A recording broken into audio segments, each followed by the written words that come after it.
BFM Business, BFM Crypto, le club. Amaury de Tonquédec. Bonjour à toutes et à tous. Si demain vous intéresse, vous êtes au bon endroit. Bienvenue dans le club BFM Crypto. Aujourd'hui, on va parler relations de couple. Car non, tout ne finit pas toujours bien. Dans certains cas, on peut se retrouver à témoigner au tribunal en étant accusé d'avoir provoqué la chute d'une plateforme crypto valorisée il y a un an, 32 milliards de dollars. C'est ce qui va arriver demain à Caroline Ellison, ex-compagne de SBF. On en parle dans un instant avec Pauline Armandet. Bonjour Pauline. Bonjour Amaury. Notre journaliste BFM Crypto. On parlera aussi des enjeux de ce procès hors norme. Et on fera un point sur les ETF crypto aux États-Unis et en Europe avec William O'Rourke. Bonjour William. Bonjour. Tu es William, cofondateur et du cabinet ORWL Avocat. Mais d'abord, un nouveau record aujourd'hui. Nouveau record pour le hash rate de Bitcoin. La puissance de calcul totale dédiée à la création des blocs et à la vérification des transactions d'une blockchain. Jamais la compétitivité entre les mineurs de Bitcoin n'a été aussi élevée. Mais pas de nouveau record à l'horizon sur le marché crypto. On voit ça avec Alexandre Baradez, chef analyste chez IG. Bonjour Alexandre. Oui, bonjour Amaury, bonjour à tous. Hier, on a frôlé les 28 000 $, une partie de la journée, mais depuis ce matin, on perd plus d'1,2%. Le Bitcoin évolue désormais autour des 27 500 $, Alexandre. Oui, alors globalement, on a quand même une stabilité du Bitcoin. Quand on regarde, vous êtes toujours dans une zone de range en fait, depuis maintenant le mois de mars, cantonné entre 25 000 et 31 000 $. Et au moment où on se parle, on évolue vraiment au centre de cette zone de latéralisation, de consolidation. La petite baisse qu'on observe, elle est plus due à un mouvement de hausse du dollar finalement. C'est pas tellement une faiblesse liée au secteur ou à une activité propre au Bitcoin. C'est plutôt le dollar qui s'est renforcé. On a vu ces dernières heures valeur refuge dans le contexte que l'on connaît ce week-end. Donc le dollar qui se renforce, c'est un peu de valeur refuge qui retrouve, si vous voulez, des couleurs. Mais pour autant, la volatilité du Bitcoin reste très basse. Ça, c'est quand même un élément à souligner. C'est-à-dire que dans des phases très, très chahutées, comme 2021, 2022 notamment, on avait des phases de très forte volatilité sur le Bitcoin. Or, ce qu'on observe là depuis déjà plusieurs mois maintenant, c'est que cette volatilité retombe complètement, en fait. Et ça, ce sont des éléments qui sont d'ailleurs très propice à favoriser l'émission de produits type ETF par exemple, qui, on rappelle, vont être des produits destinés notamment à l'épargne de long terme, par exemple de certains ménages américains ou européens. En gros, moins un produit est volatile, plus il a des chances d'être adopté plus largement et de rentrer dans l'épargne de moyen et long terme. Donc ça, c'est quand même une caractéristique qui est assez appréciable à court terme pour le Bitcoin. Et ce qu'on avait également souligné par rapport à d'autres actifs qu'on compare souvent, par exemple le Bitcoin d'un côté et l'or de l'autre, on a vu ces dernières semaines que l'or était vraiment retombé assez lourdement dans un mouvement notamment de hausse des taux américains qui s'est accéléré depuis 3-4 semaines, alors que le Bitcoin qui aurait pu être chahuté par ce mouvement-là parce que dollars, on parle de Bitcoin en dollars, donc hausse des taux et hausse du dollar, ça aurait pu le faire rechuter et ça peut être le cas. Donc pour moi, il y a toujours un aspect, des critères de résilience, si vous voulez, qui sont toujours en place. C'est sûr que c'est pas une zone où on peut se dire, on est certain que ça va aller à 30 000 d'un coup ou autre, mais ce qui est certain, c'est que c'est résilient et que la prochaine fois qu'on va taper la zone des 30-31 000, très probablement, je pense qu'une partie du marché cherchera à sortir par le haut de cette configuration et donc on projettera à la hauteur du range, qui fait à peu près 6 000 $, et donc on ira chercher des zones autour de 37 000 $, ce qui sera un objectif tout à fait normal et non exagéré pour le Bitcoin. Merci beaucoup Alexandre Baradez, chef analyste chez IG. On va surveiller ce seuil des 30 000, 31 000 $ avec attention puisque d'après toi, c'est ce qui pourrait nous permettre d'aller beaucoup plus haut sur le Bitcoin. Merci Alexandre, bonne journée. Pauline, tu sors ce lundi un long portrait de Caroline Ellison, donc ex-compagne de la ex-patronne de la filiale de trading Alameda Research et ex-compagne de SBF. Elle sera un témoin central du procès, mais d'abord, qui est-elle ? Alors Caroline Ellison, c'est une femme d'affaires américaine qui a aujourd'hui 28 ans. Elle a grandi dans la banlieue de Boston et en 2016, en fait, elle va sortir diplômée de l'université de Stanford avec une spécialisation en mathématiques. Son goût pour les chiffres l'emmènera à rejoindre Jane Street, qui est une société new-yorkaise de trading quantitatif. Donc en gros, elle aime vraiment faire de la spéculation.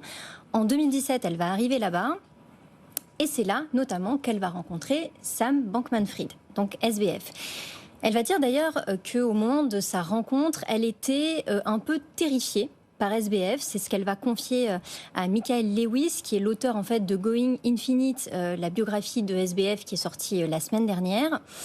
En fait, à cette époque, SBF dispensait des cours de commerce aux stagiaires de Jane Street. Et voilà, déjà, elle a fait cette rencontre qui l'a visiblement un peu terrifiée. Et puis, en fait, elle va assez rapidement s'ennuyer dans son travail, au point de se demander à quoi elle sert, à part en fait à gagner de l'argent, en tout cas à faire gagner de l'argent à sa société. Prise de sens. C'est ça, donc une prise de conscience de voilà à quoi je sers dans ce travail. Et SBF va lui glisser un peu l'idée d'un courant qui s'appelle l'altruisme efficace, qui consiste en fait à prendre des décisions pragmatiques pour aider le plus grand nombre. En gros, par exemple, si tu veux faire en sorte qu'il n'y ait plus de problème de faim dans le monde, il vaut mieux financer une société qui va agir contre la faim dans le monde plutôt que d'y travailler, parce que voilà, tu gagneras plus de temps à faire évoluer les choses dans ce sens-là. Et c'est dans ce contexte qu'elle va rejoindre SBF, qui a monté Alameda Research en 2017, en lui disant « Nous, on fait de la spéculation, mais aussi on veut changer le monde ». Donc à partir de 2018, elle arrive dans cette filiale de trading, elle va monter en grade. En 2021, elle va co-gérer la société jusqu'à la gérer toute seule à partir d'août 2022. Spéculation à impact positif, en tout cas selon SBF. Mais Pauline, au-delà de son ascension professionnelle, elle entretenait aussi une relation amoureuse avec lui, SBF, qu'on peut qualifier de déséquilibrée. Oui, effectivement déséquilibrée déjà dès le départ, du fait qu'elle ait été visiblement terrifiée par la personnalité de SBF. Ils vont expliquer publiquement qu'ils sont dans une relation, puisqu'ils vont même vivre dans un penthouse à plus de 35 millions de dollars ensemble, avec d'ailleurs d'autres salariés de FTX. Et en fait, cette relation va finir par avoir un impact assez négatif sur la perception qu'elle va se faire d'elle-même et même de son travail. Et si on parle de cette relation, on expliquera aussi pourquoi c'est important d'en parler dans le cadre du procès de FTX.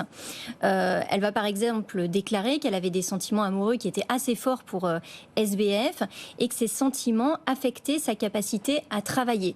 Et ça fait un peu partie des arguments que vont pouvoir utiliser les avocats de SBF pour décrédibiliser aussi Caroline Ellison dans le cadre de la chute d'FTX. Donc c'est vrai que elle est effectivement patronne d'Alameda Research, mais en tant qu'ex-compagne, il y a certains éléments de son passé et de leur relation intime qui vont un peu ressurgir dans le cadre du procès FTX. Elle va donc s'exprimer demain au cours de ce procès, et avec sa double casquette de à la fois dirigeante d'Alameda et ex-petite amie de SBF, ça en fait un témoin clé, Pauline, quand même. Son témoignage est très attendu demain.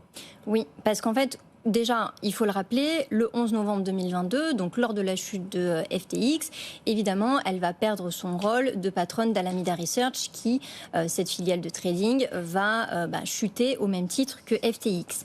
Et un mois plus tard, donc en décembre 2022, Caroline Ellison va être inculpée par le département américain de la justice de plusieurs chefs d'accusation, les mêmes en gros que les chefs d'accusation dont est inculpé SBF. Elle va plaider coupable de tous ces chefs d'inculpation, à l'exception d'un, en ce qui concerne la violation des règles de financement électoral.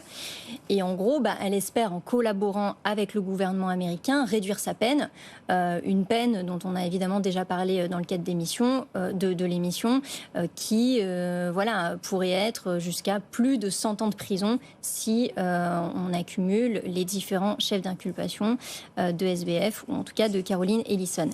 Et en fait, dès qu'elle a plaidé coupable, elle a expliqué qu'il y avait un petit secret qu'elle avait partagé avec SBF et d'autres proches, notamment cette fameuse porte dérobée entre Alameda Research et FTX, qui permettait notamment à Alameda Research de récupérer les fonds des clients de FTX, une porte dérobée ou une ligne de code qui permettait à Alameda Research d'emprunter d'avoir un solde négatif allant jusqu'à 65 milliards de dollars. Donc on parle de milliards de dollars et pas de millions de dollars, ce qui est évidemment énorme.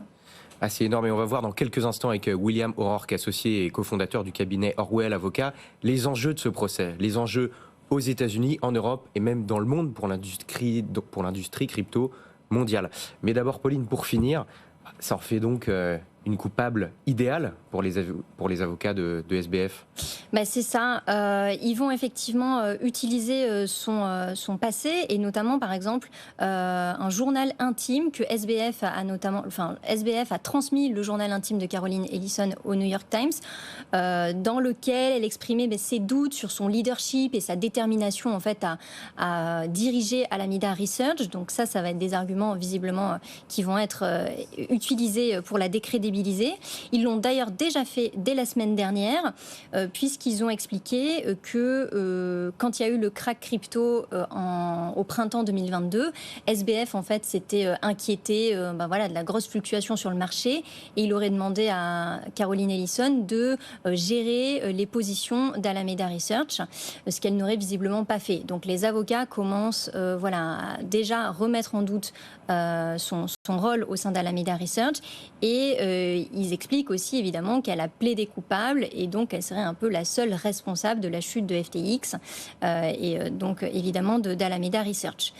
En revanche, côté accusation, le département américain de la justice a déclaré la semaine dernière vous entendrez parler de l'entourage de SBF, sa petite amie vous racontera comment ils ont volé de l'argent ensemble. Donc ça, c'est plus la thèse qui est maintenue de SBF coupable, mais aussi Caroline Ellison, qui n'est pas la seule responsable. Et demain, évidemment, son témoignage sera évidemment très important. On va suivre tout ça demain, évidemment. Pauline, William, donc témoignage très attendu demain, mais plus largement, quel est l'enjeu de ce procès? Outre le fait, évidemment, qu'il y ait plus de 9 millions de créanciers, je crois, que ce soit des particuliers ou des professionnels, qu'est-ce que ça peut changer pour l'industrie crypto, une telle décision? En fait, oui, c'est une décision qui est extrêmement attendue. C'est le scandale du siècle pour la crypto, même si parler de siècle dans le secteur crypto, c'est peut-être des échelles de temps un peu extrêmes. Mais je pense qu'il y a vraiment deux niveaux de lecture. C'est-à-dire qu'il y a des enjeux au niveau du procès lui-même. On a déjà parlé d'enjeux, moi que je trouve assez intéressants en tant qu'avocat, mais qui intéresseront tout le monde. C'est-à-dire qu'on est sur des sujets très techniques, des cryptos, des technologies crypto et de la finance de marché. Et on fait face à un jury composé de jurés qui ne sont pas forcément des experts là-dessus. Il va y avoir une bagarre entre avocats et tout ça évidemment par l'intermédiaire du juge, surtout dans les procès américains où les avocats ont un rôle beaucoup plus important que dans les systèmes de justice typiquement français ou continentaux, pour arriver à orienter le procès dans un sens ou dans l'autre, en tout cas éviter les pièges d'un procès trop technique. Ce qui me permet de rappeler que c'est pas un procès... C'est vu un petit peu comme le procès de la réglementation crypto, alors qu'en réalité, SBF et tous les mises en cause sont poursuivis pour des délits pénals de droit commun. On parle de blanchiment, on parle de vol, on parle d'escroquerie, moi j'ai lu les 7 chefs d'accusation.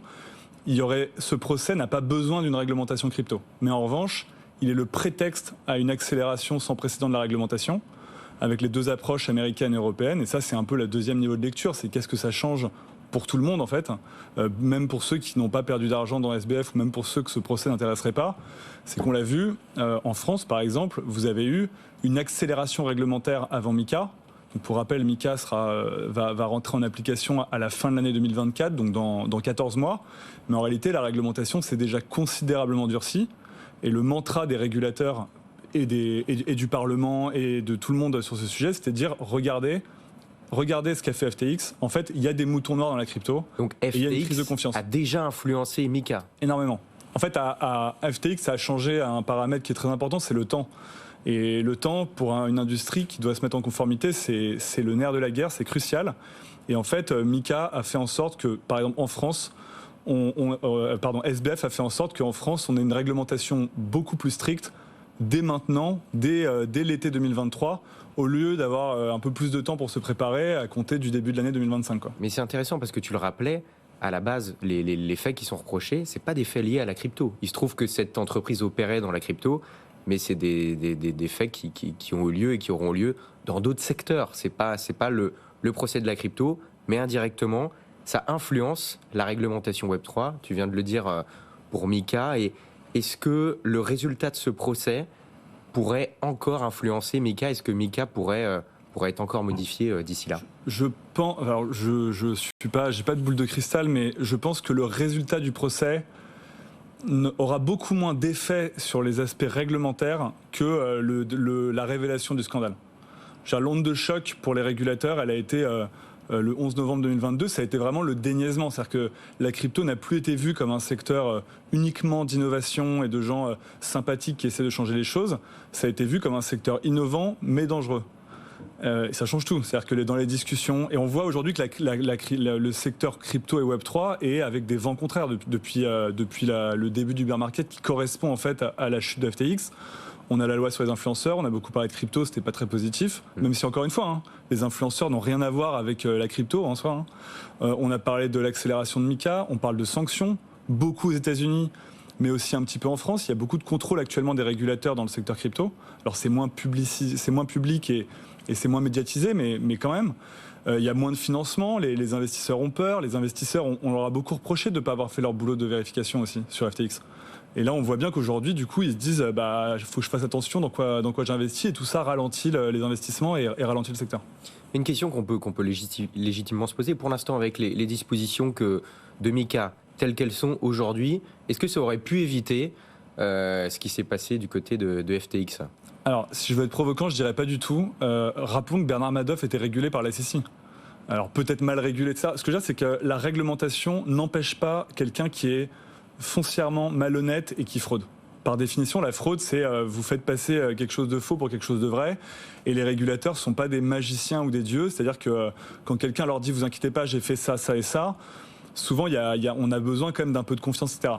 Donc la réponse est non. Je pense qu'il pourrait y avoir un Madoff de la crypto comme SBF dans un secteur régulé.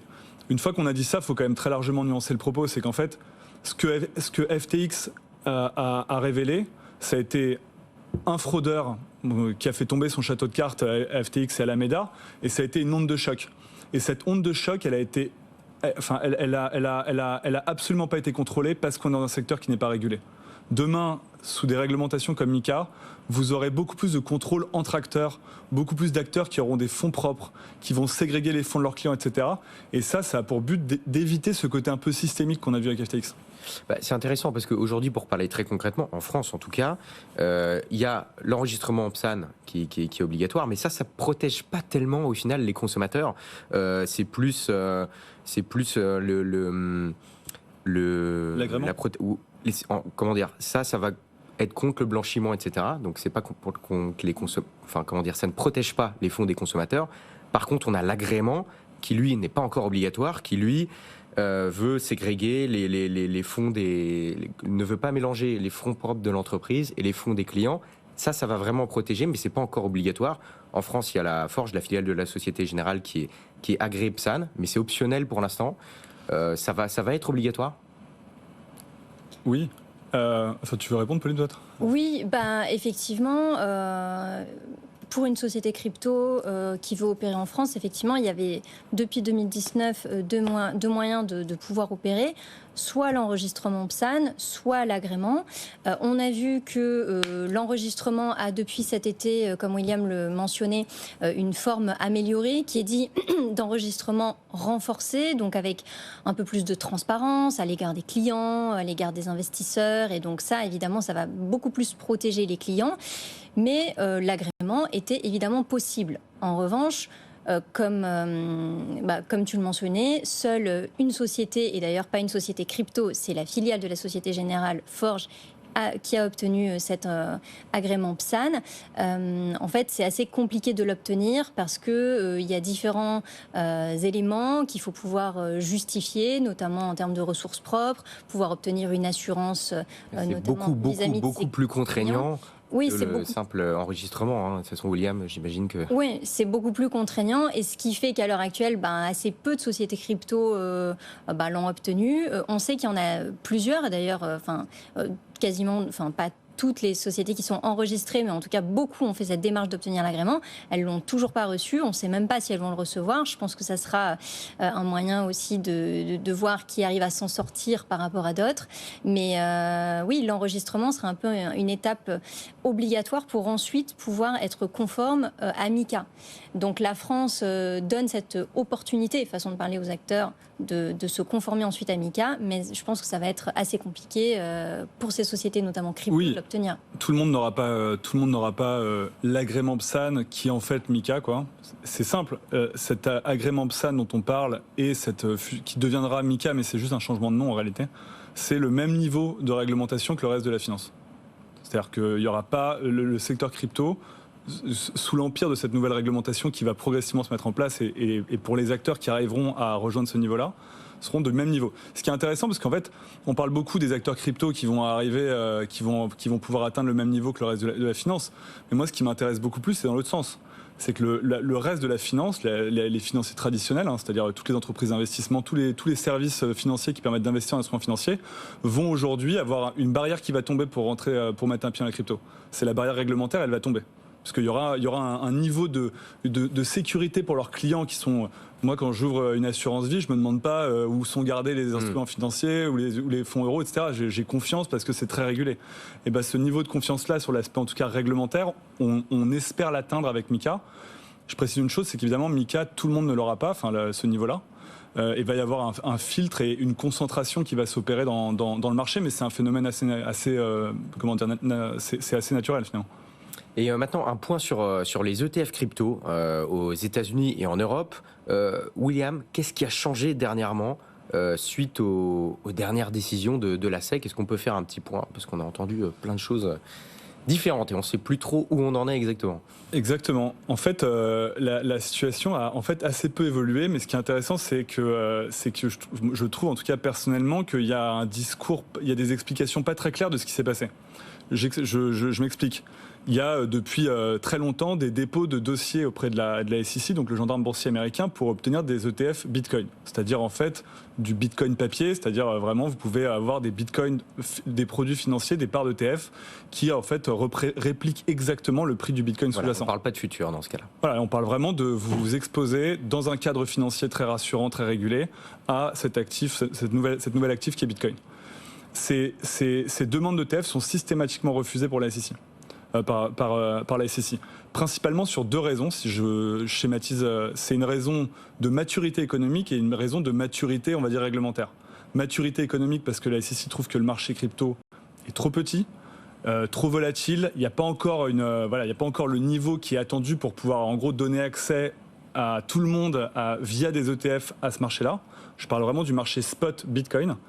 Et il y a un autre problème, qui alors moi m'intéresse plus du coup en tant qu'avocat forcément, c'est que la SEC dit en fait c'est un marché qui n'est pas suffisamment régulé. Qu'est-ce que ça veut dire très concrètement? C'est que dans le marché des cryptos aujourd'hui, il n'y a pas d'instrument juridique performant pour lutter contre les délits de marché, tout ce qui est faux volume. Et en même temps, elle freine la régulation. Et en même temps, je suis d'accord, aux États-Unis, c'est pas clair, c'est pas simple. Mais vous voyez, en fait, il y a quand même ce problème, et ça rejoint un peu notre débat sur MiCA. C'est qu'en fait, tant qu'on n'aura pas des réglementations sur MiCA qui préviennent les abus de marché, en réalité, le sujet des ETF, il sera très fort, il sera reçu avec beaucoup d'hostilité par les régulateurs, parce que c'est très risqué, en fait. Et il y a des risques qui sont quasi frauduleux, en fait. Et donc, en fait, ce qui s'est passé récemment, c'est qu'il y a une décision d'une cour américaine qui a sanctionné la SEC. Beaucoup de gens, des gens pas forcément très informés, ont crié victoire en disant c'est bon, les ETF vont arriver. Pas du tout. Les juges n'ont pas dit que la SEC avait tort. Elle a dit la manière dont vous traitez les dossiers ETF n'est pas conforme à ce qu'on attend d'un régulateur. Vous devez justifier et faire votre boulot, en gros. Donc en gros, la situation aujourd'hui, pour résumer, c'est que peu de choses ont changé. La SEC émet des critiques contre le marché crypto et il faut, à mon sens, que le marché crypto entende ces critiques pour y répondre sans se focaliser sur d'autres arguments qui servent à rien, en fait. Merci beaucoup William O'Rourke, associé et cofondateur du cabinet Orwell Avocat. Merci Pauline Armandet, journaliste BFM Crypto. On n'oublie pas ta newsletter qui sort tout à l'heure à 18h. Abonnez-vous si ce n'est pas déjà fait. Merci d'avoir été avec nous. Bonne journée, bonne soirée. À demain. BFM Business, BFM Crypto, le club.